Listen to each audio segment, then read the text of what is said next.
Patrick Rayoux nous expliquait que la notion de curriculum correspondait tout de même en France de manière assez précise à un angle mort dans les recherches. On n'en sait pas assez là-dessus. Alors du point de vue de l'institution et des décisions politiques, je dirais que cette notion d'angle mort est hélas bien plus vérifiable encore. Bien plus vérifiable encore parce que les politiques éducatives françaises, comme d'ailleurs celles de beaucoup de pays du monde, ont été pendant des décennies essentiellement quantitatives, sans que personne ne se préoccupe suffisamment des apprentissages réels des élèves, de ce que l'école voulait qu'ils apprennent et aussi de ce qu'ils apprenaient réellement. Cette question, en France, a souffert assez peu d'exceptions. Il y en a peut-être une qui est intéressante, qui est depuis le début des années 2000, cet objectif de construire pour la fin de la scolarité obligatoire un socle de connaissances, de compétences, de culture, a dit la dernière législature. Là, il y avait quelque chose de différent. Là, il y avait effectivement, comme cela a été d'ailleurs dit par plusieurs chercheurs, une vraie politique curriculaire qui s'esquissait. Bon, ça n'a pas marché, elle s'est effondrée. Hein. Alors voilà, on est donc effectivement dans un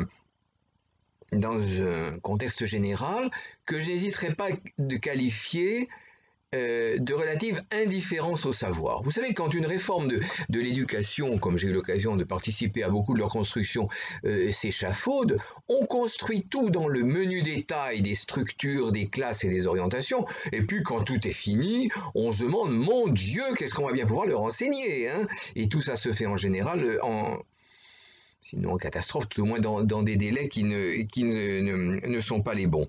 Alors, cette question de l'indifférence au programme et à ce que l'école enseigne, elle peut se vérifier aussi dans le fait que l'éducation nationale en France n'a pas trouvé à ce stade de véritables moyens, structures, je ne sais pas quoi, d'élaboration des programmes. Hein. On continue toujours à avoir des instances qui sont créées par une loi, mais aussitôt très contestées, comme c'est le cas de l'actuel Conseil supérieur des programmes. Bon, voilà. Donc, c'est curieux, cette espèce d'indifférence, hein, et comme s'il y avait un tabou. Cette indifférence au savoir, d'ailleurs, on peut la vérifier dans la scolarité même des élèves. Vous savez, quand on regarde comment fonctionnent nos examens français, hein, qui attribuent ou pas le diplôme à partir du calcul d'une moyenne générale entre, comme c'est le cas au baccalauréat, hein, une douzaine de disciplines entre lesquelles tout peut tout compenser, ben on voit bien que la question n'est pas ce que l'élève aura appris. La question, c'est de savoir s'il aura ou pas son bac. Et ça n'a pas le même sens. Alors, effectivement, des obstacles, on en trouve quand on soulève ce type de questions. Hein, on en trouve. Certains vont vous dire, mais l'école, il n'y a pas de question sur les programmes. L'école n'a qu'à enseigner ce qu'elle a toujours enseigné, puisqu'elle est là pour transmettre. D'autres vont vous dire, mais attendez, on sait très bien ce que l'école doit enseigner. Hein. Demandons-le aux historiens, ils savent ce que l'histoire doit enseigner. Demandons-le, etc. Non, je suis désolé, les historiens le savent peut-être, mais c'est pas à eux d'en décider. Hein.